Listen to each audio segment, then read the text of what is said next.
Net run rate panchayat இம்புட்டு இருக்கும்போது சிவம் துபேக்கு bowling கொடுத்து அவரோட ஓவர்ல பிரிச்சு விடுறீங்களேயா. இப்படி வந்து சூரியகுமார் யாதவ் பார்த்து நிறைய பேர் விமர்சனம் பண்ணிட்டு வந்துட்டு இருக்காங்க. நேத்து மேட்ச்ல என்ன ஆச்சு அப்படின்னா, ஹர்திக் பாண்டியா பும்ரா ரெண்டு பேருக்குமே ஒரு ஓவர் மிச்சம் இருக்கும்போது 15வது ஓவர் சூரியகுமார் யாதவ் சிவம் துபேக்கு வந்து கொடுத்தாருங்க. அவர் நல்லா பவுலிங் போடுவார்னு பார்த்தா அந்த ஓவர்ல நோ பால் ஒய்டா போட்டு தள்ளி 26 ரன் வாரி வழங்கிட்டாரு. அந்த ஓவர்ல தான் வாரி வழங்கினார்னு பார்த்தா ஃபைனல் ஓவர்லயே அவர் தான் பவுலிங் போட்டாரு. அந்த ஓவர்ல 20 ரன் கொடுத்தாருங்க. சிவம் துபே நேத்து 2 ஓவர் தான் பவுலிங் போட்டாரு. 2 ஓவர்ல 46 ரன் கொடுத்தாரு.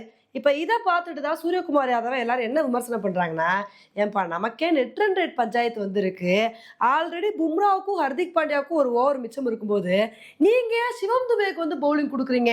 இதே இவங்க 2 பேர் பவுலிங் போட்டிருந்தாங்க அப்படின்னா ஈஸியா நம்ம இன்னும் ஜிம்பாப்வேவை 100 ரன் வித்தியாசத்துல வந்து வீழ்த்திருக்கலாம். இன்னுமே வந்து நம்மளோட நெட் ரன் ரேட் இம்ப்ரூவ் ஆயிருக்கும். இப்ப பாருங்க, கொல்கத்தால மழை விழுந்தா என்ன பண்ணுவீங்க அப்படின்னு சூரியகுமார் யாதவ் விமர்சனம் பண்ணிட்டு வந்துட்டு இருக்காங்க.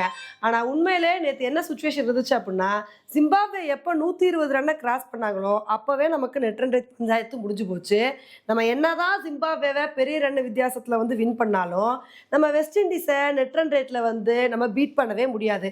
அதனாலதான் சூரியகுமார் யாதவ் என்ன பண்ணியிருக்காருன்னா, சிவம் துபேக்கு பவுலிங் கொடுத்து வந்து நம்ம ட்ரை பண்ணலாம் அப்படின்னு சொல்லி 2 ஓவர் அவருக்கு கொடுத்து ட்ரை பண்ணியிருக்காரு. பரவாயில்ல, நல்ல வேலை நேத்தே ட்ரை பண்ணிட்டோம். இப்போ இதனால நம்ம வெஸ்ட் இண்டீஸ் கூட மேட்ச் விளையாடும் போது செமிஃபைனலில் வந்து விளையாடும் போது சிவம் துபேக்கு பவுலிங் கொடுக்காம கொஞ்சம் உஷாரா இருந்துக்கலாம்.